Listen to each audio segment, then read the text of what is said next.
Question की शुरुआत हो चुका है। पहले क्वेश्चन के साथ सभी लोग क्वेश्चन लगाएंगे, क्वेश्चन का रिवीजन भी होते चलता है, क्वेश्चन आप पढ़ाई भी करते चलते हैं जो आपको एग्जाम के लिए इंपॉर्टेंट है। निम्न में से कौन सी संरचना पादप कोशिका में, पादप मतलब प्लांट सेल, प्लांट सेल की बात कर रहा है, विभिन्न पदार्थों के प्रवेश को नियंत्रित करती है। तो कौन से नियंत्रित करती है? विभिन्न पदार्थों के प्रवेश को भी, बाहर भी आने और अंदर जाने। अर्धपरगम में झिल्ली होती है और इसका क्या नाम है? कोशिका झिल्ली नाम है, जिसे जीवद्रव कला कहा जाता है। जीवद्रव कला क्या होता है? कोशिका झिल्ली होता है। अर्धपरगम में होता है, क्या होता है कि बाहर के जो पदार्थ है और अंदर के जो पदार्थ है आने जाने से उसको नियंत्रित करता है। इसका आंसर क्या हो जाएगा? यहाँ पर बी हो जाएगा। कोशिका भित्ति सिर्फ प्लांट सेल में पाया जाता है और यह कठोरता प्रदान करता है, इसे भी याद रखिएगा। आगे चलते हैं, क्वेश्चन नंबर 2 देख लीजिए। जल सतह पर निश्चल उतारने वाले जंतु निम्न में से क्या है? आप देखोगे कि जल के सतह देखोगे, जैसे समुद्र वाला सतह हो गया, वहां पर क्या होते हैं? छोटे छोटे जो जीव होते हैं ऊपर की तरफ आ जाते हैं और वो उतरते हैं, उन्हें क्या कहा जाता है? प्लैंक्टोनिक कहा जाता है, जिसे प्लैंक्टोन भी कहा जाता है। प्लैंक्टोन जो होता है ये छोटा छोटा घास होता है जो कि मछली का चारा के रूप में होता है। कहां पर निकलता है ये समुद्र में निकलता है, वहां पर मछली ज्यादा पाया जाता है। इसका आंसर क्या हो जाएगा? यहाँ पर डी है। ठीक, आगे चलते हैं, क्वेश्चन नंबर 3 देखो। स्वचालित वाहनों में प्रयुक्त द्रव चालित ब्रेक किसका प्रत्यक्ष अनुप्रयोग है? यानी कि स्वचालित वाहन है, इसमें आपको एक ब्रेक का इस्तेमाल किया जाता है जो कि द्रव चालित ब्रेक होता है। तो द्रव चालित ब्रेक में हम किसका इस्तेमाल करते हैं? कौन सा नियम के अकॉर्डिंग ये काम करता है? तो यह है पास्कल के नियम। पास्कल के नियम, पास्कल यूनिट है किसका? दाब का। इस बात को ध्यान में रखिएगा ना, कहीं ना कहीं ये जो ब्रेक होता है उसमें लिक्विड भरा जाता है और वो दाब के अकॉर्डिंग ही काम करता है। इधर से लिक्विड को दाबो तो ऊपर की तरफ बढ़ेगा, ऊपर से इधर दाबो तो इधर बढ़ेगा, और वैसे ब्रेक बनाए जाते हैं उसका।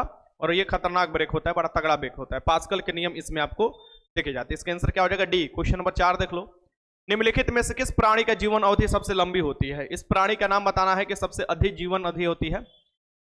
सबसे अधिक जीवन अवधि इसमें से किस प्राणी की होती है? तो आप लोग जानते हैं, उसका नाम है कछुआ।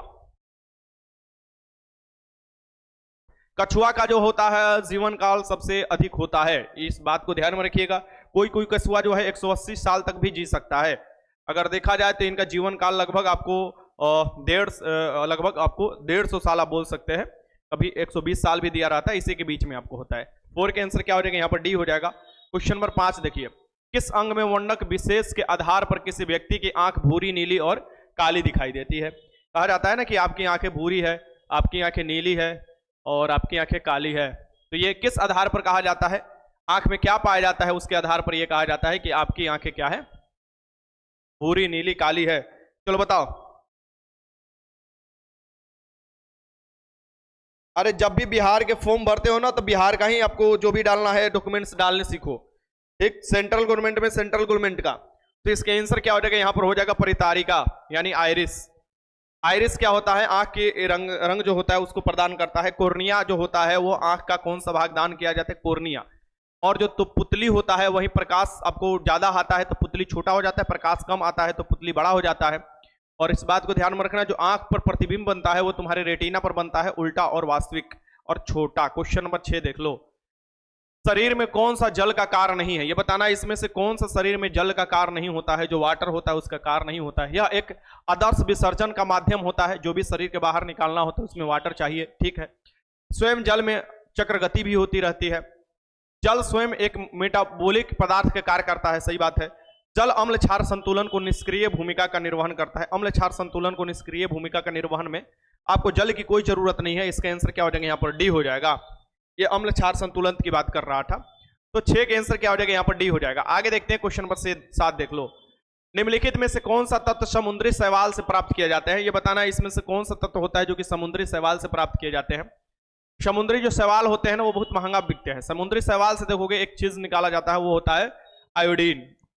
आयोडीन, आयोडीन बहुत महंगा बिकता है समुद्री शैवाल वाला।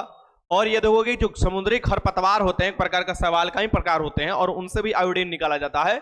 और जो होते हैं आयोडीन क्या काम आते हैं? जो कि तुम्हारा घेंघा रोग या गलगंड रोग जिसे कहा जाता है, थोरक्सिन हार्मोन जो आपको स्रावित करता है, थायराइड ग्रंथि, आयोडीन की कमी से आपको ना करता है, इस कम करने लगता है। इसी को आपको नियंत्रित करने के लिए आयोडीन की खुराक दिया जाता है। इसके आंसर क्या हो जाएगा? यहाँ पर डी हो जाएगा। क्वेश्चन नंबर 8 देख लो। वायुमंडल में ओजोन परत के ह्रास के लिए निम्नलिखित में से कौन सा रासायनिक द्रव उत्तरदायी होता है? वायुमंडल, हमारा वायुमंडल में सबसे निचला वायुमंडल का भाग कौन सा है? क्षोभ मंडल है। उसके बाद कौन सा मंडल है? समताप मंडल। ओजोन परत किस मंडल में मिलता है? तो तुम्हारा समताप मंडल में मिलता है। इसके ह्रास के लिए कौन उत्तरदायी होता है? तो इसके ह्रास के लिए उत्तरदायी है क्लोरोफ्लोरोकार्बन, जो कि फ्रियोन से प्राप्त किया जाता है। और ये क्या करता है? क्लोरोफ्लोरोकार्बन देखोगे ये हमारे क्या करता है कि ओजोन मंडल को ह्रास कर रहा है। क्लोरोफ्लोरोकार्बन यानी ओजोन मंडल की परत जो है उसे पतला कर रहा है। ठीक, अब देखोगे इसीलिए एक आपको प्रोटोकॉल हुआ था जिसे मॉन्ट्रियल प्रोटोकॉल कहा जाता है। मॉन्ट्रियल प्रोटोकॉल जो कि कनाडा का शहर है ये, और ये जो हुआ था ये हुआ था 1987 में। कब भैया? 16 सितंबर को। इसलिए हम लोग 16 सितंबर को क्या मनाते हैं? यही आपको ओजोन डे मनाते हैं। ठीक, इसका आंसर क्या हो जाएगा? यहाँ पर सी हो जाएगा। ये ओजोन जो होता है ये परावैंगनिक किरण जो सूरज के उससे हमारी रक्षा करता है, और परावैंगनिक किरण डायरेक्ट हमारे शरीर पर अगर पड़े तो वो आपको स्किन कैंसर हो सकता है, जेनेटिक्स बीमारी हो सकता है, या बदलाव हो सकता है पेड़ पौधों में। डेंगू ज्वर का कारण क्या होता है? डेंगू बड़ी खतरनाक बीमारी है। इसमें क्या होता है कि प्लेटलेट्स की संख्या घट जाता है। ठीक, तो डेंगू ज्वर में क्या होता है, किसके कारण होता है? डेंगू एक वायरस जनित बीमारी है। और वही मलेरिया कैसी बीमारी है? मलेरिया मच्छर से, मलेरिया भी मादा मच्छर से ही फैलता है, लेकिन मलेरिया जो है वो आपको प्रोटोजोआ से फैलने वाली बीमारी है। ठीक, और डेंगू वायरस से। 9 का आंसर क्या हो जाएगा? डी हो जाएगा। क्वेश्चन नंबर 10 देख लेना है आपको, क्या कह रहा है? भोजन ग्रहण करने के बाद आहार नली की तरंग गति और इसकी दीवार की ग्रंथियों को श्रावण का उत्तेजन किससे होता है? ठीक, यानी कि भोजन ग्रहण अगर कर लेते हैं उसके बाद आहार नली की तरंग गति और इसके दीवार के ग्रंथियों के श्रावण का उत्तेजन किसके द्वारा होता है? आपको यह बताना है। क्वेश्चन नंबर 10 लगाइए।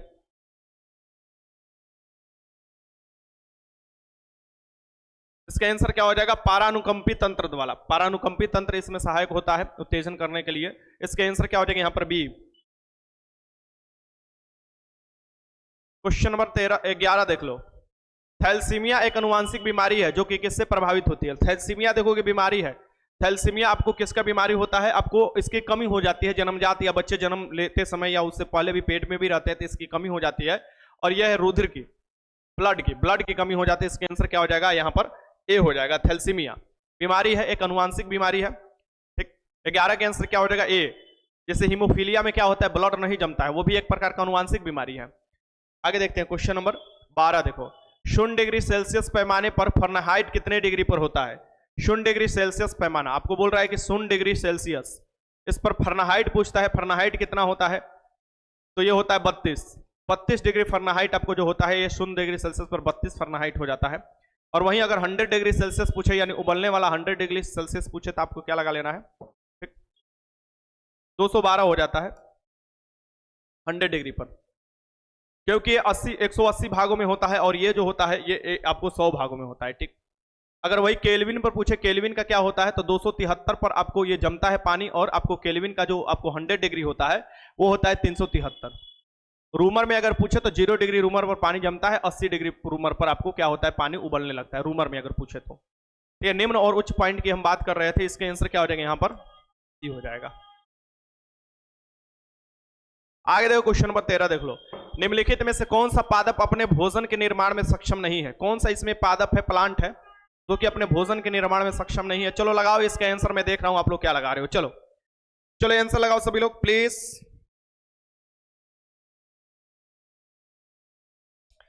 अरे जब आएगा तब पता चल जाएगा, एडमिट कार्ड हो, डेट हो, सब चीज पता चल ही जाता है। चलो क्वेश्चन चुपचाप लगाना चाहिए, सब लोग क्वेश्चन लगा रहे हैं तो डिस्टरबेंस तुम लोग क्यों क्रिएट करने लगते हो? चलो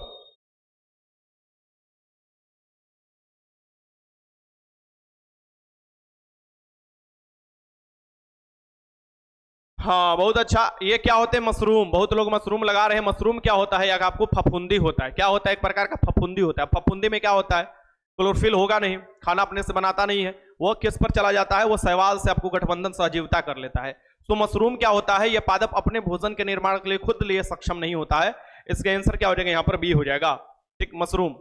आगे देखो क्वेश्चन नंबर 14 देख लो, यहां से क्वेश्चन नंबर 14 को मिलान करना है। अब ये रोग दिया है और उसका प्रभावित अंग दिया है कि कौन रोग से कौन सा अंग प्रभावित होता है, ये बताना है।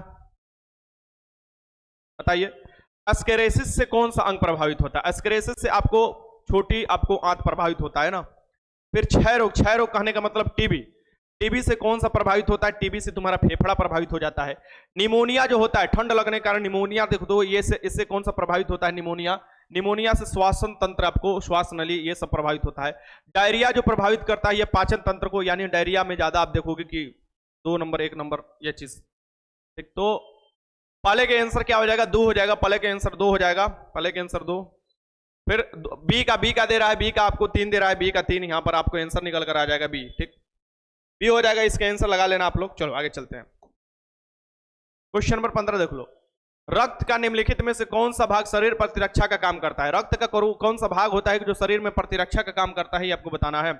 यानी कि बाहरी जो भी आपको जीवाणु या जो भी आते हैं बैक्टीरिया जो खतरनाक जो तुम्हारे शरीर पर हमला कर सकता है, उससे जो रक्षा करता है ये WBC करता है, मतलब व्हाइट ब्लड सेल। इसका जीवन काल होता है 3 से लेकर 5 दिन तक, या 2 से 5 दिन जो भी दिया रहे।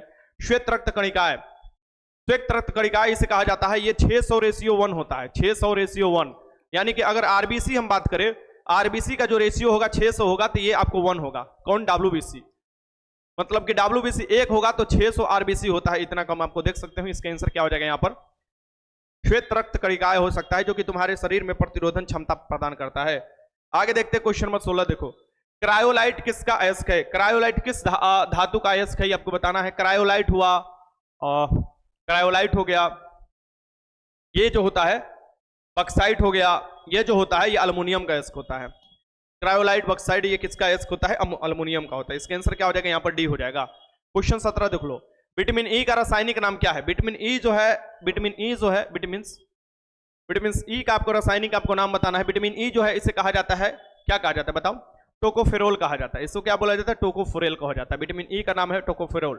ठीक, और इसकी कमी से नपुंसकता हो सकती है, जनन क्षमता प्रॉब्लम फेस कर सकते हो इसकी कमी से। कैल्सीफिरोल क्या कहा जाता है? विटामिन डी को कैल्सीफिरोल कहा जाता है। रेटिनॉल किसे कहा जाता है? विटामिन ए को कहा जाता है। फाइलोक्विनिन किसे कहा जाता है? बताओगे कोई?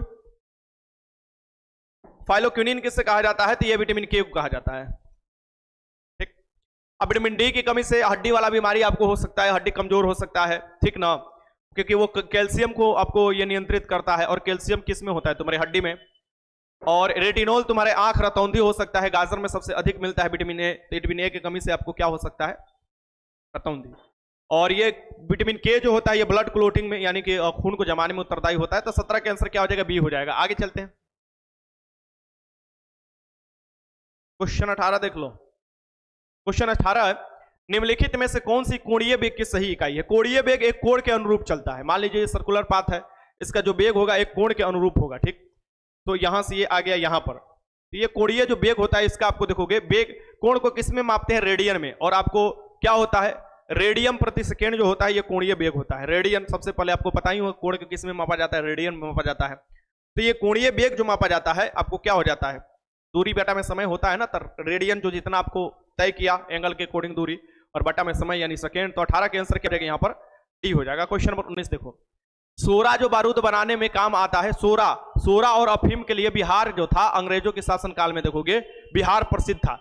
सोरा किस में काम आते हैं? बारूद बनाने में काम आते हैं, सोरा के लिए। ठीक, और आपको अफीम भी बिहार में होता था, अब नहीं है। तो सोरा जो बनता था, बारूद बनता था, इसमें किसके कारण बनता था? इसमें क्या मिलाया जाता था? Potassium nitrate. क्या होता था? पोटेशियम नाइट्रेट होता था। इसका आंसर क्या हो जाएगा यहाँ पर? सी हो जाएगा, पोटेशियम नाइट्रेट होता था। आगे चलते हैं, क्वेश्चन नंबर 20 देख लो। क्रायोजेनिक इंजन में नोदक के रूप में क्या प्रयोग करते हैं? नोदक के रूप में यानी ईंधन के रूप में हम लोग क्रायोजेनिक आपको इंजन में प्रयोग करते हैं। ईंधन के रूप में क्रायोजेनिक मतलब बहुत ही ठंडा तौर पर आपको ईंधन को जमाया जाता है और फिर उसका इस्तेमाल किया जाता है। ठीक, तो इसमें हम लोग क्या करते हैं? द्रव हाइड्रोजन का और आपको क्या होता है? द्रव ऑक्सीजन का। द्रव हाइड्रोजन और द्रव ऑक्सीजन को क्या करते हैं? एकदम ठंडा कर पहले आपको ईंधन के रूप में क्रायोजेनिक के रूप में जमाते हैं, फिर जब वो निकलता है तो ऑक्सीजन के देखरेख में आपको हाइड्रोजन क्या होता है? जलता है। ठीक ना, तो क्योंकि ऑक्सीजन जलाने वाला होता है और हाइड्रोजन बहुत ज्वलनशील होता है। 20 के आंसर क्या हो जाएगा यहाँ पर? सी हो जाएगा। आगे चलते हैं, क्वेश्चन नंबर 21 देख लो। पानी के त्रिगुणात्मक बिंदु कौन है? ट्रिपल पॉइंट जिसे कहा जाता है, पानी के ट्रिपल पॉइंट कौन है? त्रिगुणात्मक बिंदु कौन है? त्रिगुणात्मक बिंदु कहने का मतलब कि वहां पर सब सॉलिड और लिक्विड और आपको गैस तीनों अवस्थाएं मिल सकती हैं। ठीक ना, तो त्रिगुणात्मक जो बिंदु होता है ये आपको होता है तुम्हारा केल्विन पर। केल्विन क्या होता है? एसआई यूनिट होता है। सबसे पहले याद रखना, केल्विन टेम्परेचर का यानी तापमान का एसआई यूनिट है। तापमान का क्या है? आपको एसआई यूनिट है। ठीक, और एसआई यूनिट कब से लागू किया गया है? 1971 से एसआई यूनिट लागू किया गया, इसे भी याद रखिएगा। अब केल्विन जो तापमान है, तो केल्विन में 273.16 जो केल्विन होता है इसे ट्रिपल पॉइंट का कहा जाता है। इसे क्या कहा जाता है? ट्रिपल पॉइंट, ट्रिपल पॉइंट कहा जाता है। ठीक ना, तो आप देखोगे कि ये लगभग 0 पॉइंट कुछ डिग्री सेल्सियस के बराबर होता है। जो आप कहोगे कि ये आपको लिक्विड भी हो सकता है, गैस भी हो सकता है और आपको ठोस, तीनों अवस्था है। ट्रिपल पॉइंट होते हैं। 21 के आंसर क्या हो जाएगा? सी हो जाएगा। क्वेश्चन नंबर 22 देख लो। निम्नलिखित में से कार्बोरेटर का क्या काम होता है? हम लोग बोलते हैं ना कार्बोरेटर खराब हो गया, कार्बोरेटर को बनवा लो। तो कार्बोरेटर का काम क्या होता है ये आपको बताना है। चलो ये लगाओ क्वेश्चन।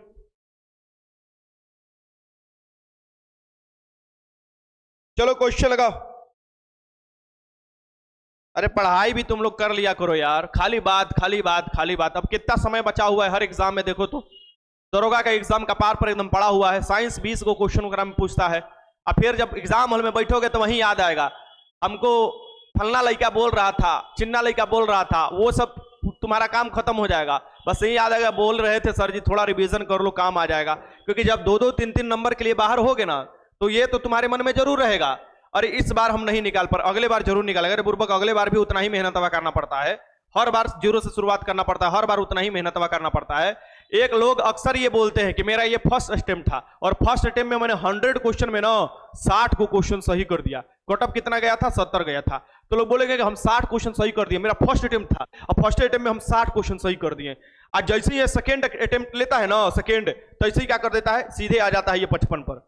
काहे कि इसको ये हो जाता है ना कि हमने 60 सही कर दिया, लेकिन 70 तो तुम नहीं ना पहुंचे कोई भी हाल में। 70 पहुंचने के लिए तुमको उतना ही मेहनत करने पड़ेगा फिर से, और फिर जब तक तुम 70 नहीं पहुंचते, एक बात ध्यान में रखना, अगर थोड़ा भी रिलैक्स किया कि चलो यार हम 60 पहुंच गए थे बिना पढ़े, थोड़ा पढ़ लिए थे, अब तो थोड़ा कम पढ़ेंगे, तब पर भी हम तो 70 पहुंच ही जाएंगे, क्योंकि पढ़ेगा पढ़ेगा तो पढ़ा हुआ है। ये तुम्हारा गलत फहमी है, और इसी के चलते लड़के बुढ़ा जाते हैं, बुजुर्ग हो जाते हैं, पढ़ते पढ़ते हाथ में कुछ नहीं लगता है। ठीक, निम्नलिखित में से कार्बोरेटर का उपयोग किया जाता है, ये किसके कार्बोरेटर का किया जाता है इसमें? तो पेट्रोल के साथ हवा को मिश्रित करने के लिए, हवा को मिश्रित करने के लिए हम लोग कार्बोरेटर का प्रयोग करते हैं पेट्रोल के साथ।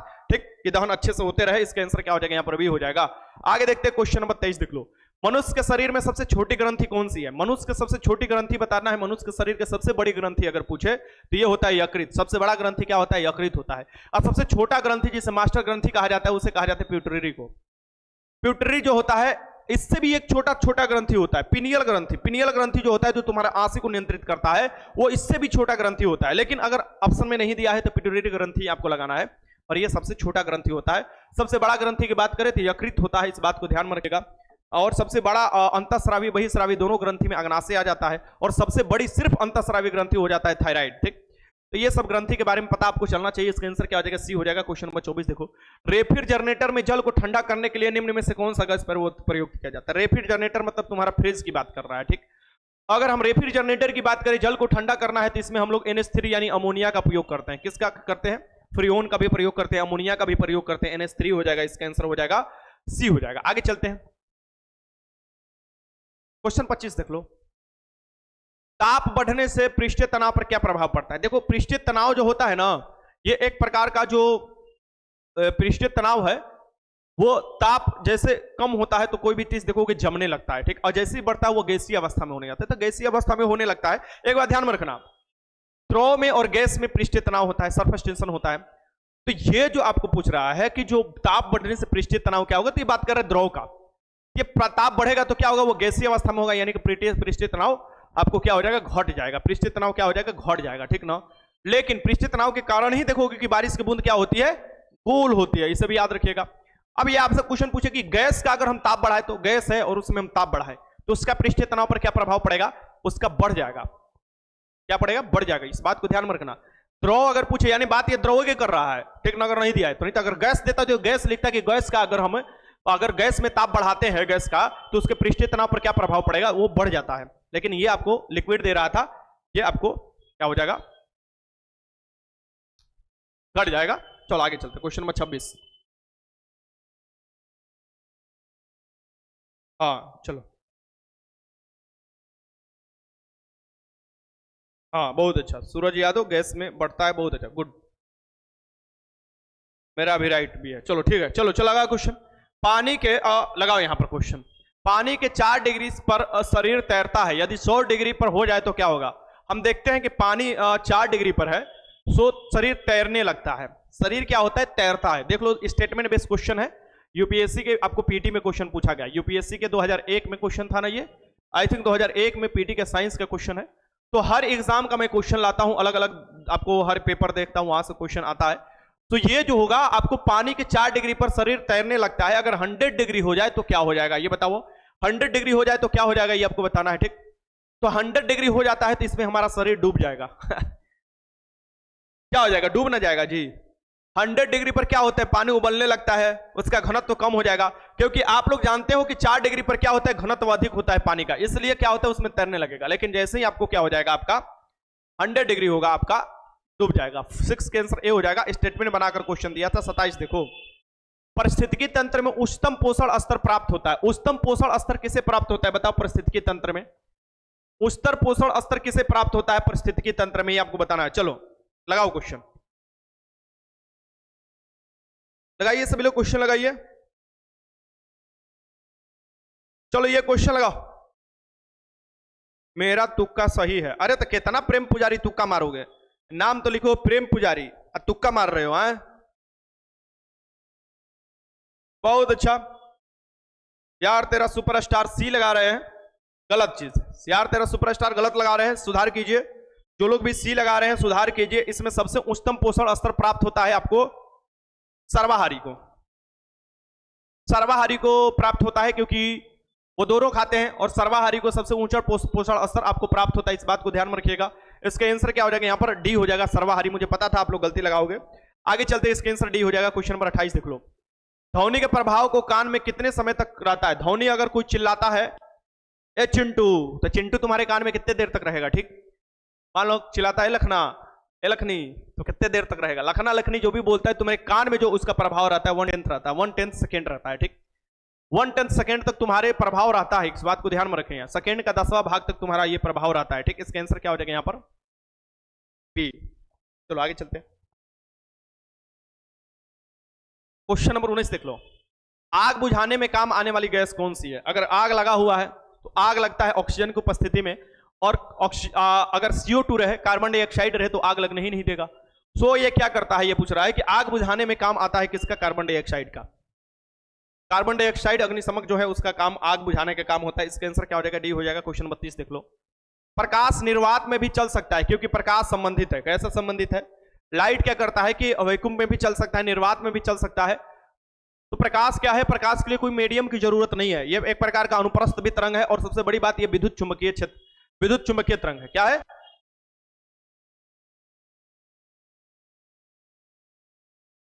क्योंकि प्रकाश संबंधित है, ये बताना है आप लोगों को। क्वेश्चन लगाइए, सभी लोग लगाइए। हाँ, ये विद्युत विद्युत चुंबकीय तरंग है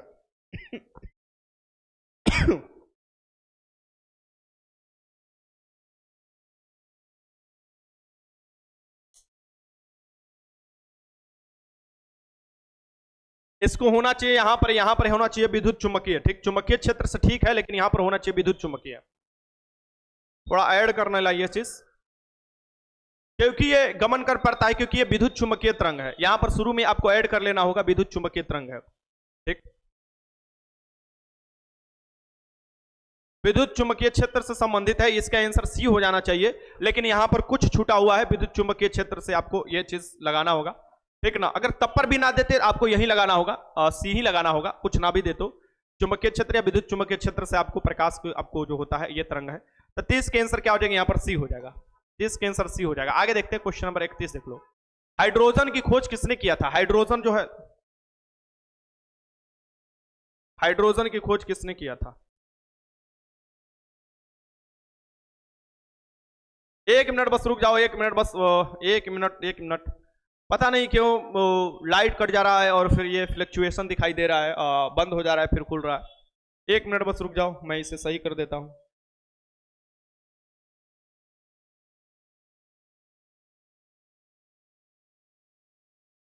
बस बस बस बस बस बस 1 मिनट रुक जाओ, तुरंत सही हो जाएगा। हो गया हो गया।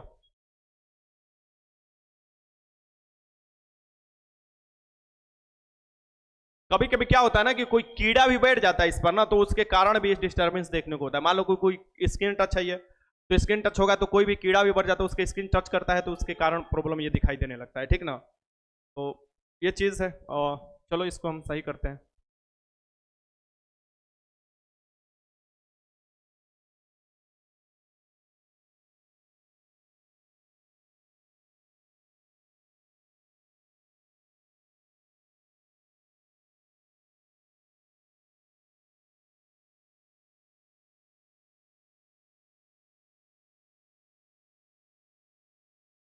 जल्दी आ जाओ, जल्दी आ जाओ, जल्दी आ जाओ, जल्दी आ जाओ।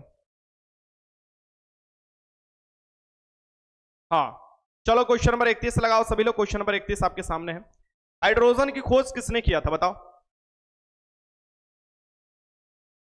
हाइड्रोजन की खोज किसके द्वारा किया गया था ये आपको बताना है। लगाइए क्वेश्चन। चलिए चलिए, समय से आप लगाइए क्वेश्चन। अब हो गया, बात हो गया। चलिए लगाइए। ठीक, तो हाइड्रोजन की खोज किसने किया था?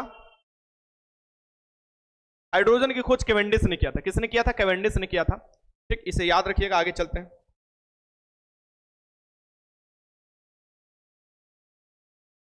Question number 32। चलो 32 नंबर देखते हैं। निम्नलिखित में से क्या मिलाने पर जल की अस्थायी कठोरता दूर हो जाती है? जल की जो अस्थायी कठोरता होता है ये किसके कारण दूर हो जाता है? देखिए, अस्थायी कठोरता है तो उसको तो उबाल देंगे भी, तब पर भी दूर हो जाएगा। लेकिन अस्थायी कठोरता दूर होने के लिए हम लोग क्या मिलाते हैं? सोडियम कार्बोनेट मिलाते हैं। सोडियम कार्बोनेट अगर हम मिलाएंगे तो जल की अस्थायी कठोरता क्या हो जाती है? दूर हो जाती है। इसके फॉर्मूला क्या होता है? Na2CO3। ठीक, ये आपको मिलाने से जल की अस्थायी कठोरता दूर हो जाती है। इसके आंसर क्या हो जाएगा? यहाँ पर सी हो जाएगा। क्वेश्चन नंबर 33 देख लो।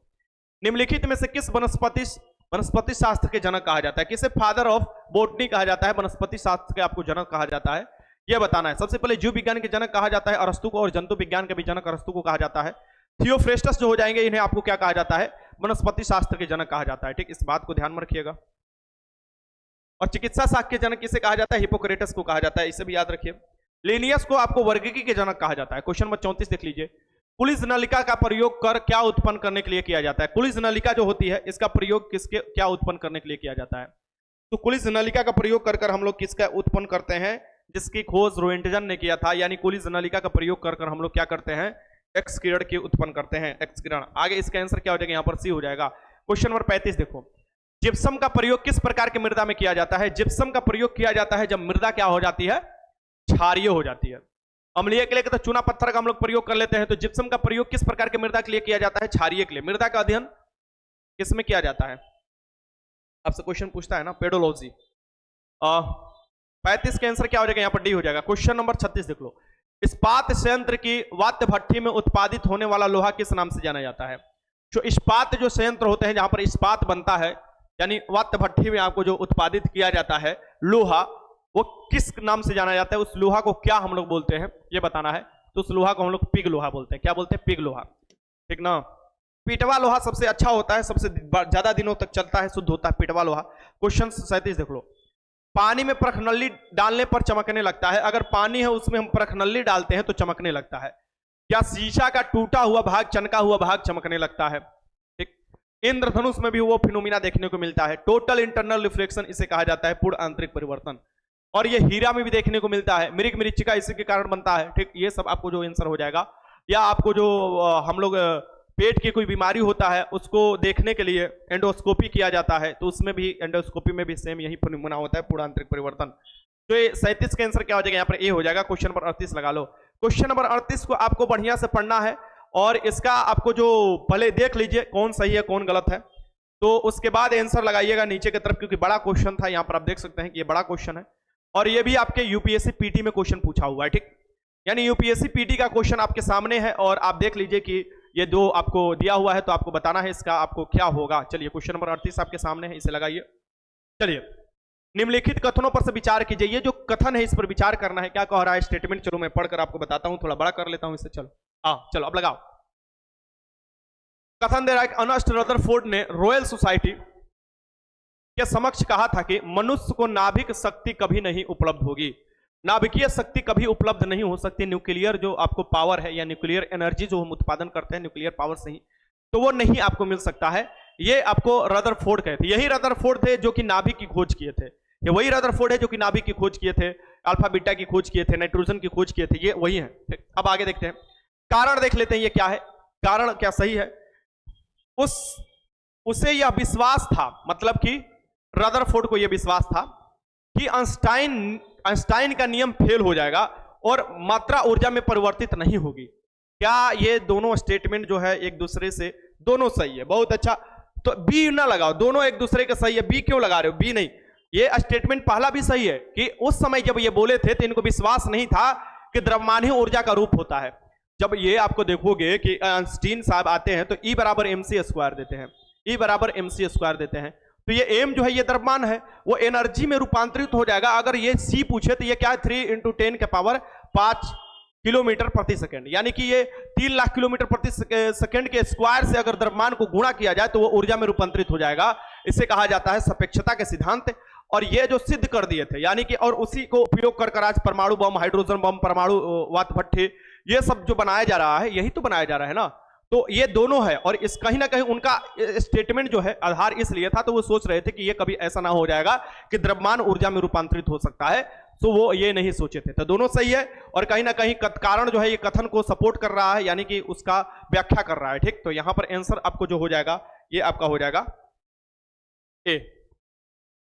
आगे चलते हैं, 39 देखो, डेसिबल इकाई है। जो डेसिबल होता है ये किसकी इकाई होता है? डेसिबल में हम देखते हैं कि किसको मापते हैं, तो ध्वनि को मापते हैं, ध्वनि तीव्रता को हम लोग डेसिबल में मापते हैं। इसका आंसर क्या हो जाएगा यहाँ पर ए हो जाएगा। आगे चलते हैं, क्वेश्चन 40 देखो, हमारे रक्त में हीमोग्लोबिन का क्या कार्य होता है? हीमोग्लोबिन यहां पर क्या होगा, हीमो जो होता है लोहा होता है, हीमो को क्या कहा जाता है? लोहा, लोहा। और ग्लोबिन क्या होता है? ग्लोबिन होता है प्रोटीन, प्रोटीन होता है, इस बात को ध्यान में रखिए, प्रोटीन होता है, ये याद रखिएगा, प्रोटीन हो जाएगा आपको हीमोग्लोबिन में। और हमारे रक्त में हीमोग्लोबिन जो होता है ये ऑक्सीजन के संवहन के लिए होता है। किसके लिए? ऑक्सीजन के संवहन के लिए, परिवहन के लिए होता है ऑक्सीजन का। इसका आंसर क्या हो जाएगा यहाँ पर? सी हो जाएगा। क्वेश्चन नंबर 41 देखो, प्राथमिक रंग इनमें से कौन सा है? प्राइमरी कलर कहा जाता है, प्राथमिक रंग कहा जाता है। प्राथमिक रंग इनमें से कौन सा होता है? Primary colour. तो प्राइमरी कलर में होता है लाल, हरा, नीला, चूंकि रंगीन टेलीविजन में भी प्रयोग किया जाता है, आपको रंगीन कैमरा में भी प्रयोग किया जाता है। सो लाल, हरा, नीला, इसे प्राइमरी कलर बोला जाता है। और तीनों कलर को अगर एक साथ मिला दिया जाए, यानी तीनों कलर जो प्राइमरी कलर है, तीनों को एक साथ मिला दिया जाए तो सफेद प्राप्त होता है, यानी उजला कलर प्राप्त हो जाता है। आगे चलते हैं, क्वेश्चन नंबर 42 देख लो यहां से, योग्यतम की उत्तरजीविता।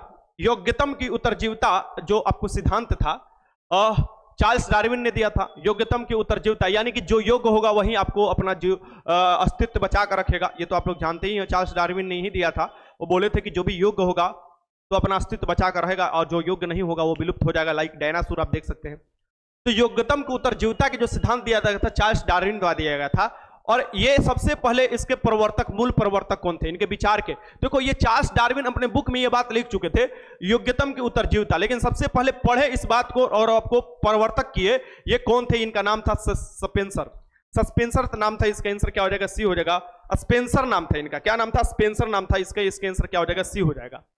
ठीक, ये पढ़े और इन्होंने ये विचार के मूल प्रवर्तक हुए। ठीक, अगर ये दे देता कि योग्यतम की उत्तरजीविता के सिद्धांत के प्रतिपादक कौन थे या कौन दिए थे, तो वो हो जाएगा चार्ल्स डार्विन दिए थे। लेकिन चार्ल्स डार्विन यहां पर हम लिख दिए हैं, और ये मूल प्रवर्तक दिया था। ये भी क्वेश्चन आपको पीसीएस में कुछ पूछा हुआ था, इसलिए मैंने लिया। क्वेश्चन नंबर 43 देख लीजिए, कौन सा ग्रह पश्चिम से पूरब की ओर घूमता है? ये बताना है कौन सा ऐसा ग्रह है जो पश्चिम से पूरब की ओर घूमता है, ये बताइए। चलिए लगाइए, पश्चिम से पूरब की ओर घूमता है, इसीलिए तो यहां पर सूरज पूरब में उगते हैं ना। तो मैक्सिमम ग्रह जो होता है, 2 ग्रह छोड़कर, शुक्र और अरुण, शुक्र प्लस अरुण, ये जो होता है आपको दक्षिणावर्त घूमता है, यानी कि ये जो होता है आपको देखोगे पूरब से पश्चिम घूमता है। कौन कौन? शुक्र और अरुण। लेकिन पश्चिम से पूरब की ओर जो घूमता है ये होता है अपना ये, 1 मिनट रुक जाओ, क्वेश्चन लगाओ। हाँ बताओ इसका आंसर क्या होगा? प्लूटो तो है ही नहीं है, ग्रह प्लूटो नहीं है। ये लगाओ क्वेश्चन नंबर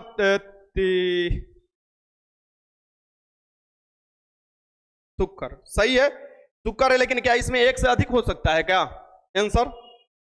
आंसर 1 से अधिक हो सकता है। आंसर 1 से अधिक हो सकता है, दोनों। बहुत अच्छा, चलो तो ध्यान से देखो, ये क्या हो जाएगा यहां पर? क्या हो जाएगा यहां पर?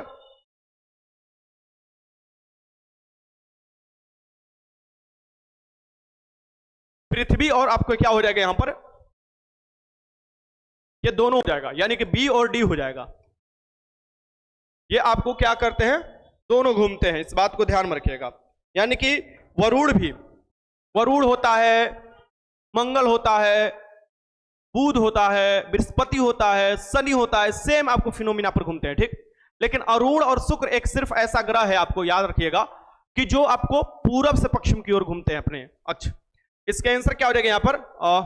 लगा लेना आप लोग, दोनों हो जाएगा। यहां पर इसको आपको अरुण करना था, इसको क्या कर देना चाहिए था, ऑप्शन में अरुण करना था, इसको सुधार करना था, तो वो कोई नहीं, चलो तुम लोग समझदार हो उतना तो समझिए गए। क्वेश्चन नंबर 44 देख लो, सूखे सेल में कैथोड का कार्य करने वाली छड़ क्या होती है? अगर ड्राई सेल है यानी कि प्राथमिक सेल है, प्राथमिक सेल है, और इसमें आपको पूछे कैथोड, कैथोड से क से क्या होता है? क से कार्बन, क से कैथोड, क से कार्बन, क से कैथोड, और अगर कार्बन नहीं देता है तो ग्रेफाइट दे देता है ऑप्शन में, तो इस बात को ध्यान में रखिएगा।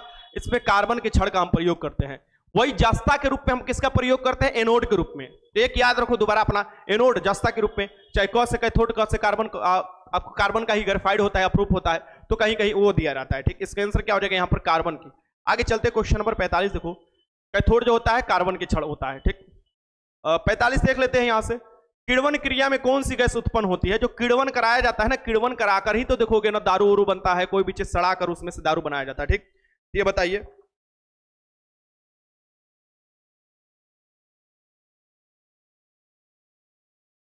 दो दिसंबर से एग्जाम होगा सर, बताओ। अब जब भी एग्जाम होगा आप लोगों को पता चल जाएगा, चिंता मत करो, जब भी होगा, क्योंकि देखो अभी तक ऑफिशियल कोई भी नहीं चीज दिया गया, क्योंकि अभी जांच चल ही रहा है। जब तक जांच पूरा नहीं हो जाता मुझे ना लगता है कि अपने तरफ से कोई भी खुरखार करेगा, और नो डेट है तो कभी भी ले सकता है। 45 लगाओ, किण्वन क्रिया में कौन सी उत्पन्न किया जाता है? किण्वन जब भी किया जाता है उसमें कार्बन डाइऑक्साइड जरूर निकलता है। कोई भी चीज देखोगे सड़ेगा आपको, तो वो चीज वहां से CO2 देखोगे बुलबुला टाइप का निकलता है। इसका आंसर क्या हो जाएगा? ए हो जाएगा। आगे देखते हैं,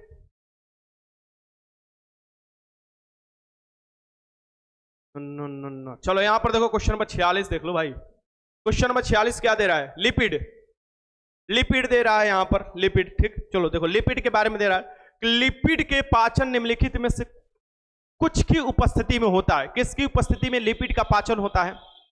पेप्सिन जो पाचन करता है, ये किसका पाचन करता है? प्रोटीन का पाचन करता है। तो ये तो काम खत्म हो गया। पेप्सिन जो होता है प्रोटीन का पाचन करता है। पीत अम्ल, ये सही है, और लाइपेजेस, ये भी सही है। ये दोनों आपको क्या होता है? लिपिड के पाचन में भूमिका निभाता है। तो ये क्या हो जाएगा यहाँ पर? 1 और 2 हो जाएगा, यानी यहाँ पर आंसर जो होना चाहिए। चलो बताओ तो 46 के आंसर बताओ। बहुत अच्छा, चलो सी हो जाएगा इसका आंसर। आगे चलते क्वेश्चन नंबर 47 देख लो, निम्नलिखित में से किसमें रासायनिक ऊर्जा विद्युत ऊर्जा में परिवर्तित होते हैं? रासायनिक ऊर्जा विद्युत ऊर्जा में परिवर्तित होते हैं, ये बताना है निम्नलिखित में से किसमें। तो आप देखोगे तो किसमें होता है भाई? ये होता है विद्युत सेल में। बैटरी जो होता है उसमें आपको क्या किया जाता है? रासायनिक ऊर्जा को किसमें बदल दिया जाता है? विद्युत ऊर्जा में परिवर्तित कर दिया जाता है। इसका आंसर क्या हो जाएगा यहाँ पर? सी हो जाएगा, सी। सेल, बैटरी, विद्युत सेल। आप देखो क्वेश्चन नंबर 48 देख लो, ये क्या कह रहा है? स्फेग्नोमैनोमीटर, स्फेग्नोमैनोमीटर जो होता है ये इससे क्या मापा जाता है? स्फेग्नोमैनोमीटर जो होता है, स्फेग्नोमैनोमीटर देखोगे तुम लोग, अगर कभी कभी क्या होता है घर में लोगों को बीपी लो हो जाता है, तो वो हाथ पर ऐसे बांध कर ऐसे दाबने वाला होता है, उससे बीपी देखा जाता है। और जो बीपी होता है यानी ब्लड प्रेशर उसे बोला जाता है, वो क्या होता है? 120/80 होता है। 120/80 mm Hg होता है यूनिट। तो ये याद रखिएगा, Hg यहाँ पारा का आपको आधार है, बताता है कहां से कहां तक दाब मापने में किया जाता है ना पारा का इस्तेमाल। तो देखो यहां पर, तो ये क्या करता है? ये मापता है तुम्हारा रक्त दाब, यानी ब्लड प्रेशर मापता है। हरे देख लो, एक मतलब कीड़ा उड़ रहा था, तो वही देखो ये सट रहा है, तो ऐसे ऐसे हो रहा है, कोई दिक्कत नहीं है। चलो यहां पर मैं हूं ना, क्वेश्चन नंबर लगाओ 49 लगाओ। हास्य गैस क्या होता है? हास्य गैस बताना है, ये हंसने वाली गैस जो होता है। हास्य गैस जो आपको क्या होता है? आपको नाइट्रस के ऑक्साइड होता है। नाइट्रस के ऑक्साइड जो होता है इसे हम लोग लाफिंग गैस कहते हैं। इसका आंसर क्या हो जाएगा यहाँ पर? डी। क्वेश्चन नंबर 50 देख लो, अच्छा क्वेश्चन है, 50 लगाओ। तो ये भी क्वेश्चन अच्छा है, चलो 50 लगाओ। ये क्या बोल रहा है?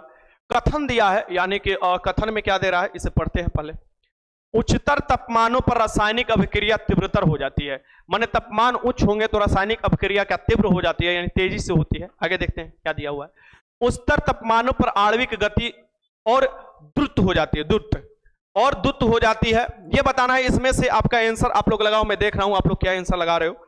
चलो सभी लोग आंसर लगाओ, और आंसर लगाओ सभी लोग। एक बार वीडियो लाइक भी कर देना सभी लोग मिलकर। चलो लगाओ, इसका आंसर क्या होगा? हाँ, शेखर लगा रहे हैं 50 का ए सर जी होगा। ए लगा रहे हैं सभी लोग, बहुत अच्छा, गुड। ये गलती ये लगा रहे हैं, ये ततियाना डीजे। अरे यार तुमरे ना, ये एप्लीकेशन पर प्रफुल्ल 8 बजे क्लास होगा, 8 बजे, ठीक। चलो यहां से चलते हैं, चलो आगे चलते हैं। ये क्या होगा? उच्चतर तापमानों पर रासायनिक अभिक्रिया तीव्रतर हो जाती है, और उच्चतम तापमान पर आणविक गति तीव्र द्रुत हो जाती तेज। तो तापमान जैसे ही आपको किसी भी चीज का बढ़ाइएगा तो उसमें अंतर आणविक जो बल होता है वो कमजोर होता है और उसकी गति बहुत ज्यादा होने लगता है, जो पार्टिकल होता है, और जिसके कारण देखोगे उच्चतम तापमान पर रासायनिक अभिक्रिया तीव्र हो जाती है। ये सही है, ए इसका आंसर हो जाएगा, सही है। चलो आगे चलते।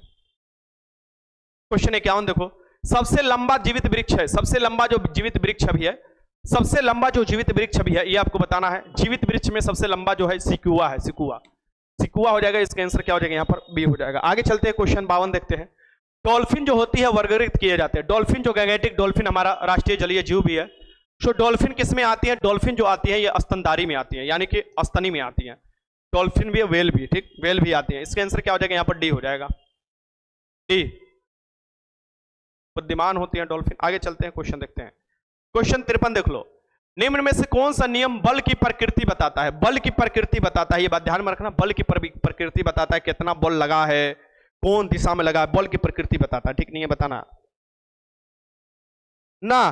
कल क्या हुआ था कि कल क्लास इसलिए नहीं करा पाए थे कि कल लक्ष्मी जी का विदाई हो रहा था, मतलब कि विसर्जन कुछ यहाँ पर पटना में, और खूब डीजे बज रहा था खूब, मतलब जैसे ही 8 बजे बजने वाला था 7:45 पर ही सब चीज स्टार्ट हो गया, 9 बजे के करीब जाकर वो खत्म हुआ, अगल बगल पूरा एकदम भीड़ लग गया। इस कारण से हम नहीं क्लास करा पाए। मैं आप लोगों को डाला भी उसका छोटा सा वीडियो कि देखो ये हो रहा है, इसी के चलते, ठीक ना, क्योंकि काफी ज्यादा आवाज, मतलब तनिक मनिक ना, काफी पूरा ढोल नगाड़ा सब चीज था, इसलिए नहीं करा पाए।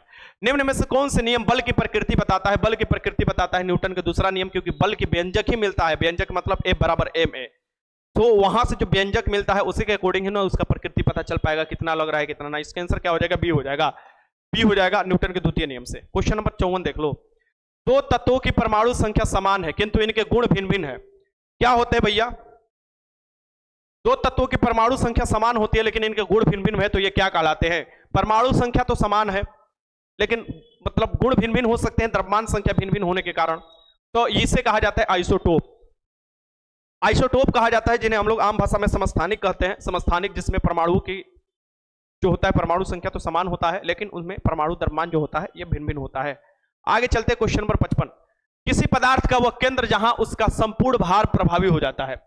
किसी पदार्थ का वो केंद्र कौन सा है जहां पर उसका संपूर्ण भार जो होता है प्रभावी होता है, उसका संपूर्ण भार आप देख सकते हो, ये कौन सा केंद्र कहलाता है? इसे ही कहा जाता है गुरुत्व केंद्र। इसका आंसर क्या हो जाएगा? यहां पर डी हो जाएगा। क्वेश्चन 56 देख लो, डॉक्टर नाक कान को देखने के लिए इनमें से कौन सा दर्पण होते हैं? डॉक्टर जो होते हैं नाक कान अगर देखते हैं इसमें से कौन से दर्पण का इस्तेमाल करते हैं आपको बताना है। डॉक्टर नाक कान को देखने के लिए कौन से दर्पण का इस्तेमाल करते हैं? चलो ये सभी लोग लगाइए क्वेश्चन। हाँ, तो नाक कान देखने के लिए जो दर्पण का इस्तेमाल किया जाता है, मैं लास्ट में बताऊंगा वीडियो के लास्ट में कि जीके वाला सेशन मैं अभी स्टार्ट कर रहा हूं और वो कैसे आप लोग फायदा आप लोगों को दे सकता है जीके वाला सेशन, वो मैं आपको बताऊंगा कि जीके वाला सेशन में आपको क्या क्या देखने को मिलेगा। चलो, आपको डॉक्टर नाक कान को देखने के लिए कौन से दर्पण होते हैं? तो डॉक्टर को नाक कान देखने के लिए हम लोग, क्योंकि बड़ा दिखाई देना चाहिए, अवर्धित दिखाई देना चाहिए, यानी बड़ा प्रतिबिंब दिखाई देना चाहिए, अवतल दर्पण का हम लोग प्रयोग करते हैं, अवतल दर्पण का, जिसको सर्च लाइट में भी हम लोग अवतल दर्पण का प्रयोग करते हैं, ये बात आपको पता होना चाहिए, ठीक। तो इसका आंसर क्या हो जाएगा? यहाँ पर डी हो जाएगा। आगे चलते हैं, क्वेश्चन 57 देख लो, आकाश का रंग नीला दिखाई देता है, इसके किसके कारण? आकाश का जो रंग होता है यह नीला दिखाई देगा, किसके कारण ये आपको बताना है। तो आकाश का रंग जो नीला दिखाई देता है यह प्रकाश के प्रकीर्णन के कारण दिखाई देता है। प्रकाश के प्रकीर्णन जो होता है इसमें सबसे अधिक जो प्रकीर्णित होती है प्रकाश वो होती है आपको नीला होने लगता है, तो इसी के कारण आपको दिखाई देने लगता है, ठीक। और सबसे कम जो प्रकाश प्रकीर्णित होती है लाल होती है, इसलिए सिग्नल के तौर पर हम लोग लाल का इस्तेमाल करते हैं। और सबसे अधिक जो प्रकीर्णित होती है प्रकाश वो होती है बैगनी, ठीक। इसके आंसर क्या हो जाएगा? 57 के आंसर क्या हो जाएगा? प्रकीर्णन के कारण आपको कोई भी रंग प्रतीत होता है। आगे देखते हैं, क्वेश्चन नंबर 58 देखो, प्रतिध्वनि सुनने के कारण क्या होता है? प्रतिध्वनि यानी कि ध्वनि आपको जाएगी लड़कर आपको सुनाई देगी, ठीक, यानी वो आपको पूछ रहा है कि प्रतिध्वनि सुनने का कारण क्या है। चलो 58 देख लो, तो प्रतिध्वनि सुनने का कारण है ध्वनि तरंग का परिवर्तन। ध्वनि तरंग जो होती है आपको इसके देखो हमारे और तुम्हारे बीच में 16.6 यानी कि लगभग 17 मीटर का डिस्टेंस होना चाहिए, तो वो ध्वनि परिवर्तित होकर आ जाती है और तुमको अच्छे से सुनाई दे देती है। ये ध्वनि परिवर्तन के नियम पर ही प्रतिध्वनि यानी ध्वनि लड़कर आता है जो सुनाई देता है उसे प्रतिध्वनि कहा जाता है। क्वेश्चन नंबर 59 देखो, ये देखो ये लगाओ क्वेश्चन में, देखता हूं तुम लोग क्या लगा रहे हो। चलो इसका आंसर लगाओ। तो ऐसे ऐसे क्वेश्चन सीडीएस एग्जाम में पूछे जाते हैं, एनडीए के एग्जाम में पूछे जाते हैं और हर टाइप के क्वेश्चन आपको मुझे कराना है, ठीक। अब तो कुछ ही समय बाद मैं न्यूमेरिकल भी ऐड करने लगूंगा आपके एग्जाम के क्वेश्चन में, और कुछ रासायनिक परिवर्तन भी यानी कुछ रासायनिक समीकरण भी। तो आपको मजा आएगा पढ़ने में, धीरे धीरे आपका साइंस बहुत ही मजबूत हो जाएगा।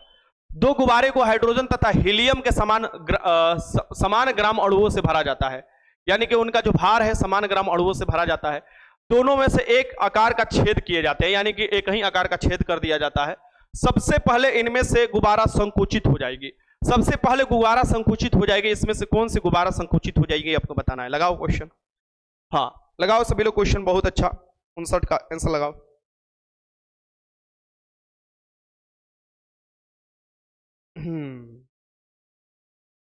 सभी लोग बी लगा रहे हैं, गुड गुड। जो लोग भी बी लगा रहे हैं एकदम सही है, हाइड्रोजन से भरा गुब्बारा। क्योंकि हाइड्रोजन क्या होता है, हल्का गैस होता है हीलियम की अपेक्षा, तो हाइड्रोजन फुर्दनी बाहर निकल जाएगा गुब्बारा से। और जब गुब्बारा से बाहर निकलेगा जल्दी से तो और सिकुड़ जाएगा जल्दी, यानी सबसे पहले कौन सिकुड़ेगा, हाइड्रोजन वाला गुब्बारा, ठीक। क्योंकि हीलियम से हाइड्रोजन क्या होता है, हल्का होता है। इसका आंसर क्या हो जाएगा, बी हो जाएगा। आगे चलते हैं भाई, यहां से देखो क्वेश्चन नंबर 60 देख लो क्या कह रहा है। परमाणु जब बम होते हैं ये किस सिद्धांत पर काम करते हैं, जो परमाणु बम होते हैं ये किस सिद्धांत पर काम करते हैं बताओ। परमाणु जो बम होते हैं वो नाभिकीय विखंडन के सिद्धांत पर काम करते हैं, और परमाणु बम बनाया ही जाता है, विनाशकारी बम होता है विनाश करने के लिए।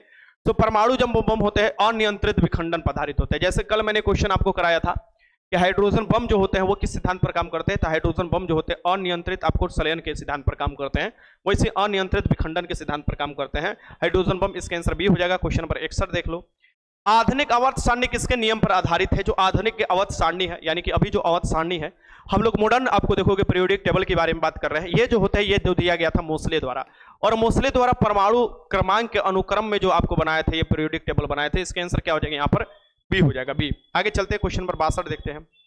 हाइड्रोजन के रेडियोधर्मी समस्थानिक को कहते हैं, हाइड्रोजन के रेडियोधर्मी जो समस्थानिक होते हैं उन्हें क्या कहा जाता है।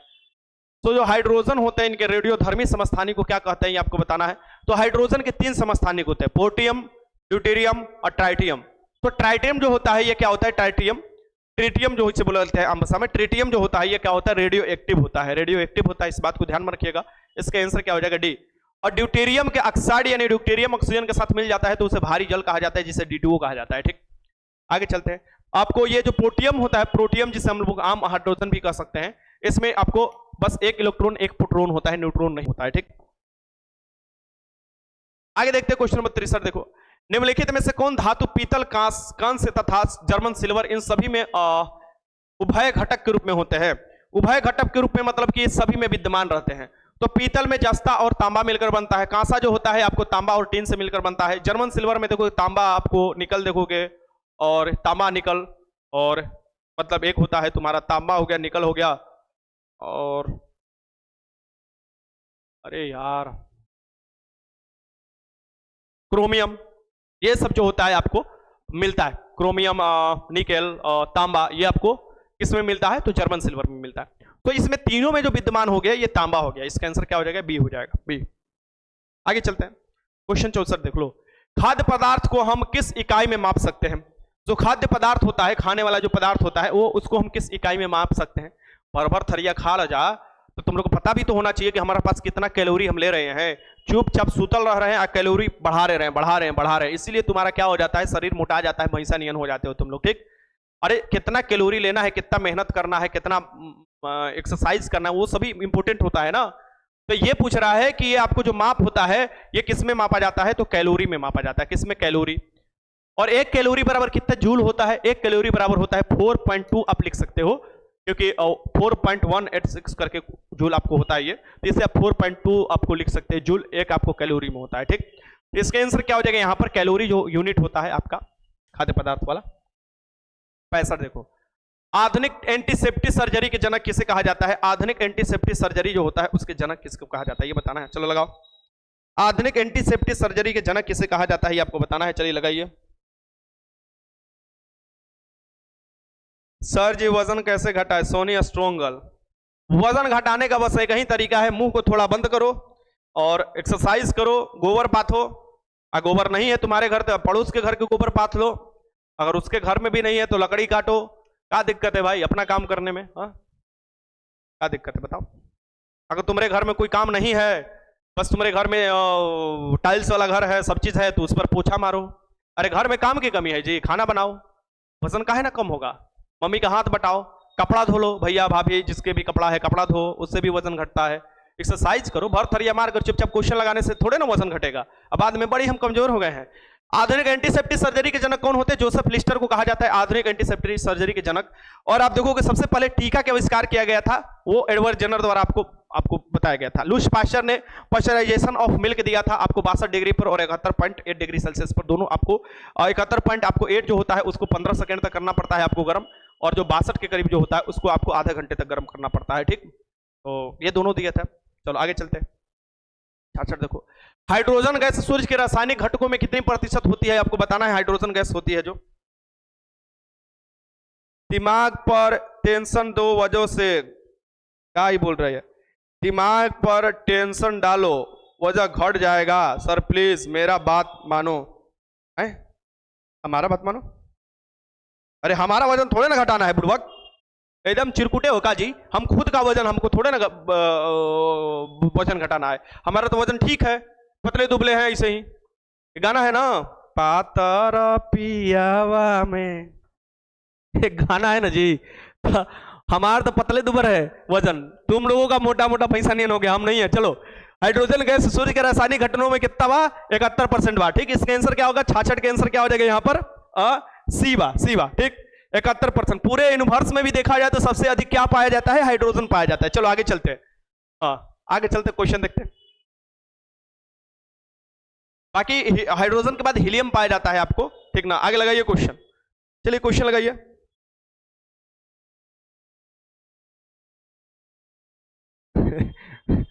कंप्यूटर की अस्थायी स्मृति को क्या कहते हैं? कंप्यूटर जो होता है उसकी अस्थायी जो स्मृति होती है, यानी स्टेबल वाला, इसे ये क्या कहा जाता है? रोम कहा जाता है इसे। और अस्थायी को रैम, RAM कहा जाता है। ठीक, इसका आंसर क्या हो जाएगा? Read only memory. 67 के आंसर क्या हो जाएगा? यहाँ पर बी हो जाएगा। आगे चलते हैं, क्वेश्चन नंबर 68 देखो। सौर मंडल का सबसे छोटा उपग्रह कौन सा है? सौर मंडल का सबसे छोटा उपग्रह कौन सा है ये आपको बताना है। सौर मंडल जो है इसका सबसे छोटा उपग्रह जो है फिबोस है। हाँ गलत। ये बताओ सौर मंडल का सबसे छोटा उपग्रह कौन सा है? बताओ। अरे अभी दरोगा में दिया था ना कि डिमोस के मतलब क्या होता है, दिया था दरोगा में 64 वाला पिछला जो एग्जाम हुआ था कि डिमोस का मतलब क्या होता है। डिमोस मतलब होता है जनता, जनता। ठीक, जैसे जहां से डेमोक्रेसी निकल कर आया, जनता के शासन। तो ये छोटा, सबसे छोटा है। ग्रह में भी सब उपग्रह में सबसे छोटा उपग्रह है। अगर उपग्रह है तो दो ही उपग्रह है, आपको एक डिमोस है या फुबोस है। और डिमोस फुबोस दोनों किसका उपग्रह है? मंगल का है। तो ये सबसे छोटा उपग्रह पूछे तो तुम्हारा हो जाएगा डिमोस। सबसे बड़ा उपग्रह पूछे तो वो बृहस्पति, सबसे बड़ा ग्रह का सबसे बड़ा उपग्रह है। कौन है तुम्हारा? गैनीमेड सबसे बड़ा उपग्रह है। 68 का आंसर क्या हो जाएगा? डी हो जाएगा। क्वेश्चन नंबर 69 देखो। किसके जलने से CO2 गैस निकलती है? किसके जलने से CO2 गैस निकलती है ये आपको बताना है। ठीक, किसके जलने से CO2 गैस निकलेगी? चलो लगाओ क्वेश्चन नंबर, देखते हैं तुम लोग क्या लगा रहे हो। चलो लगाओ।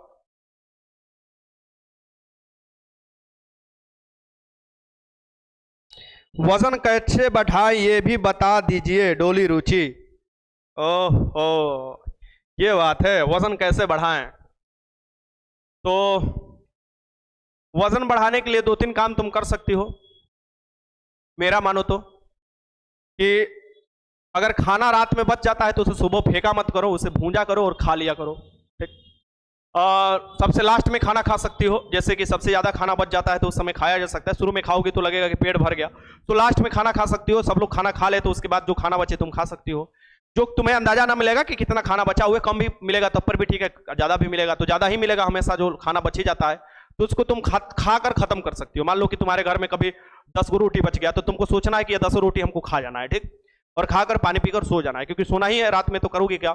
सुबह सुबह उठोगी तो शाम को जो खाना बच जाता है उसको फेंका मत करो, उसको खा जाया करो। ठीक, और कभी भी ध्यान में रखना, कभी भी जब खाना खाओ तो एक आपको स्टेबल तुम्हारा, लाइक उर्दू में उसे बोला जाता है, फारसी में दस्तरखान बोला जाता है। हमरे तुम लोग प्लास्टिक का जैसे चादर जैसा ले सकती हो।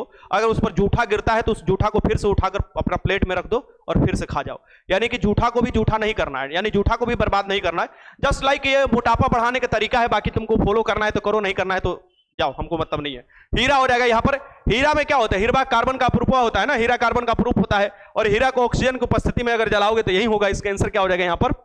हीरा हुआ, कार्बन हुआ, ठीक, ग्रेफाइड हुआ, यहां से CO2 निकलता है। इसका आंसर हो जाएगा 69 का आंसर हो जाएगा बी। क्वेश्चन नंबर 70 देखो, नीचे दिए गए पदार्थों का उनके घनत्व के अवरोही क्रम में बताना है। अवरोही मतलब कि घटते क्रम हो जाएगा ना, अवरोही क्रम में। चलो ये बताइए, हाँ, नीचे दिए गए पदार्थों को उनके घनत्व के अवरोही क्रमानुसार को अनुक्रम कौन सा होगा, बताइए। तो सबसे अधिक जो घनत्व होता है लगभग 19 के करीब होता है, ठीक ना, तो जीएम सेंटीमीटर स्क्वायर होता है ना, तो ये सोना का होता है, फिर 11 के करीब होता है पारा का, फिर 7 के करीब हो जाता है इस्पात का। तो ये तो बुद्धि से लगाना था, सबसे अधिक सोना हो जाएगा, उससे कम हो जाएगा पारा, उससे कम हो जाएगा इस्पात। वैसे भी पारा में देखोगे जो लोहा का डालोगे काटी उटी या कुछ भी, तो वो तैरने लगता है, तो पारा का अक्सर आपको लोहा से ज्यादा होगा और आपको पारा से ज्यादा हो जाता है सोना का। इसका आंसर क्या हो जाएगा, बी हो जाएगा। लास्ट क्वेश्चन तुम्हारा यूपीएससी का क्वेश्चन था और इसके साथ ही मैं तुम्हारा सेशन का अंत कर रहा हूं। कैसा लगा वीडियो जरूर बताओ, अच्छा लगा तो लाइक कर देना एक बार। चलो।